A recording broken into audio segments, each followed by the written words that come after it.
దేని బిడ్డగా ఆయన దగ్గర నుంచి ఐశ్వర్యం పొందడం కోసం క్రీస్తు యేసు కావాలి. ఎందుకనగా మానవుల కొరకు తన ప్రాణమును దారపోసి మనిషికి ప్రతి శాపమును తొలగించి, మనుషులను ప్రతి దోషమును తొలగించి, మనుషులను ప్రతి విధమైన దారిద్ర్యతను విడిపించి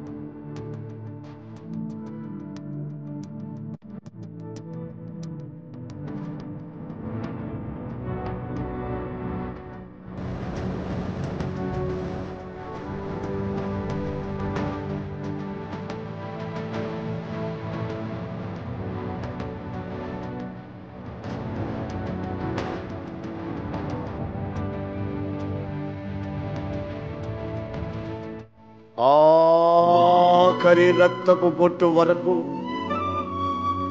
నీ నిమిత్తమై నా నిమిత్తమై కార్చి. నువ్వు చేసే ప్రతి పాపాన్ని దేవుడు గమనిస్తున్నాడు. ఆ పాపానికి శిక్ష ఉంది. ఆ శిక్ష త్వరలో నీ మీదకు రాబోతుంది. ఆ శిక్ష రాకమునిపే దేవుడు నీకు ఒక అవకాశం ఇస్తున్నాడు. దేనికి? చెందడానికి. మనిషి హృదయం మంచిది కాదు, విలువలు లేవు. దేవుడు అనే ప్రస్తావన ఎప్పుడైతే పక్కకు పోయిందో, దేవునికి ఎప్పుడైతే చోటు ఇయ్యనల్లకు పోయిరో, మనిషి చేసే కార్యాలు ఏం చేస్తాడయ్యా అంటే వాడు చేసే ఆగడానికి అడ్డు అది.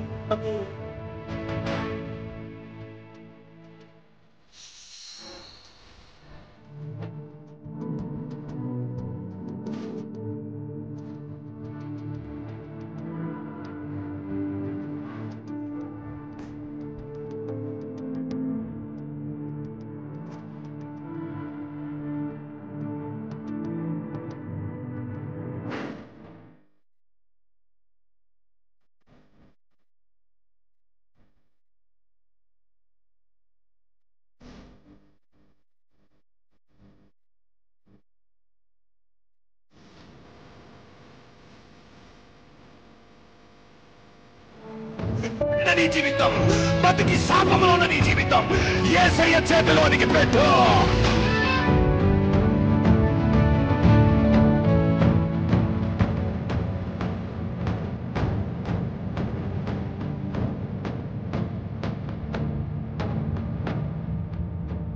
ప్రార్థించే ఇంట్లో నుండి దేశానికి దీవెన, రాష్ట్రానికి దీవెన.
నిజమే కదా, మన దైవ సేవకులు మన కొరకు ఎంతో పాటుపడుతున్నారు.